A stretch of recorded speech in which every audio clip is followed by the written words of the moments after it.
မိဘဆိုတာသားသမီးအတွက်ဆိုအရရကိုပေးဆက်ဖို့အသိရှိနေကြတဲ့သူတွေပါဒါပေမဲ့တချို့သောသားသမီးတွေဟာမိဘရဲ့မေတ္တာဖို့အသုံးချပြီးကိုယ့်အတ္တတစ်ခုတည်းကိုပဲကြည်တတ်ကြပါတယ်ဒီနေ့ဗီဒီယိုလေးမှာတော့တပူကောင်းဆန်တဲ့သားသမီးတွေအကြောင်းကိုရှင်းပြပေးထားတာဖြစ်တာကြောင့်အဆုံးထိတူတူကြည့်ရှုလိုက်ကြရအောင်နော်တပူကောင်းဆန်တဲ့သားသမီးတွေကိုမွေးထားမိပြီလား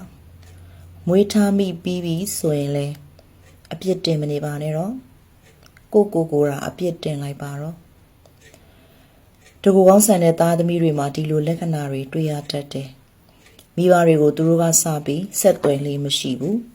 အလုံးလုံးနေစဉ်ဖြစ်စေကြောင်းတက်နေစဉ်မှာဖြစ်စေမိဘတွေကိုသူတို့ကစပြီးဖုံးဆက်လေးမရှိဘူးငွေကြေးလိုအပ်ချက်တွေမရှိမချင်းသူတို့ဟာမိဘတွေကိုမဆက်သွယ်တတ်ဘူးဒီလိုသားသမီးတွေဟာသူတို့ကိုသူတို့ပဲဦးစားပေးတတ်ပြီးမိဘတွေရဲ့ပေးဆက်မှုတွေကိုမြင့်မြတ်တယ်ကျေးဇူးတင်ရမယ်ဆိုတာထက်လှုပ်ပေးသင့်လို့လှုပ်ပေးနေတယ်လို့ယူဆတတ်ကြတယ်တကယ်လို့မိဘတွေကသူတို့ရဲ့လူအင်တွေကိုမဖြည့်ဆည်းပေးနိုင်ရင်မိဘတွေကိုတော့မကြေမနက်တွေဖြစ်တတ်ကြပါသေးတယ်အိမ်မှာရှိနေတဲ့အချိန်မှာလဲမိဘတွေကိုအိမ်မှုကိစ္စတွေကူညီပေးရကောင်းမှမသိပဲအိမ်ရထဲမှာပဲလှဲပြီးဖုံးသုံးနေမယ်ဂိမ်းစော့နေတတ်ပါတယ်ဒီလိုပြုမှုတတ်တဲ့သားသမီးတွေဟာငယ်စဉ်ကမိဘတွေရဲ့အလွန်အကျူးအလိုလိုက်ခံထားရလို့ဖြစ်လာတဲ့အမှုအကျင့်ဆိုးတွေဖြစ်ပါတယ်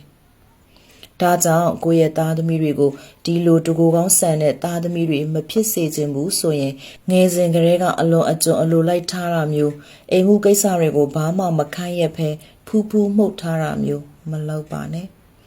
ငယ်စဉ်ကလေးကသူ့အသက်အရွယ်နဲ့လိုက်ဖက်တဲ့တာဝန်လေးတွေအိမ်မှုကိစ္စလေးတွေကိုခိုင်းစေပါပြုလုပ်ခိုင်းပါဒါမှသာလိမ္မာရင်ကြီးတဲ့မိဘအပေါ်တည်တတ်ပြီးတကူကောင်းမဆန်တဲ့သားသမီးယရနာတွေကိုပိုင်ဆိုင်နိုင်ပါလိမ့်မယ်ဗီဒီယိုယခုဗီဒီယိုလေးထဲမှာတော့ဒုက္ခကောင်းဆန်တဲ့သားသမီးတွေရဲ့အမှုအကျင့်တွေကိုရှင်းပြပေးထားတာဖြစ်ပြီးအခုလိုဒုက္ခကောင်းဆန်တဲ့သားသမီးတွေအဖြစ်ကြီးပြင်းလာရတာဟာမိဘတွေကြောင့်လည်းပါရင်ဆိုတာကိုရှင်းပြပေးသွားတာဖြစ်ပါတယ်တကယ်တော့ဒုက္ခကောင်းဆန်တဲ့သားသမီးတွေဆိုတာဟာမွေးရပါအကျင့်ထက်ဆိုင်ရင်မိဘတွေရဲ့အတိုင်းထက်အလွန်အလေးပေးမှုတွေချောင်းအကျင့်ပါပြီးတော့ဒုက္ခကောင်းဆန်သွားတတ်ကြတာများပါတယ်ဒါကြောင့်မိဘတွေအနေနဲ့လေကိုယ့်ရဲ့သားသမီးတွေကိုနေစီအခါမှာကလေးကသူတို့နဲ့လိုက်ဖက်တဲ့တာဝန်တွေပြီးတော့မှတာဝန်ယူတတ်မှုတည်တတ်မှုရှိအောင်ကြားပေးထားရမှာပဲဖြစ်ပါတယ်။သားသမီးတွေအနေနဲ့လေကိုယ့်ရဲ့မိဘတွေကဘလို့ပဲအလိုလိုက်ခဲစဉ်းစားတတ်တဲ့အရွယ်ရောက်နေပြီဆိုလို့ရှိရင်တော့မိဘအပေါ်မှာတည်တတ်ဖို့အတီးတီဟာရှိတဲ့ပါတယ်။မိဘဆိုတာကခုအနာမှာအမြဲတမ်းထာဝရတည်ရှိပေးနိုင်မှာမဟုတ်ပါဘူး။ဒါကြောင့်ကိုယ့်ရဲ့အောင်မြင်မှုတွေပျော်ရွှင်မှုတွေနောက်ကိုပဲတဘောရဲပြီးလွှာလိုက်နေ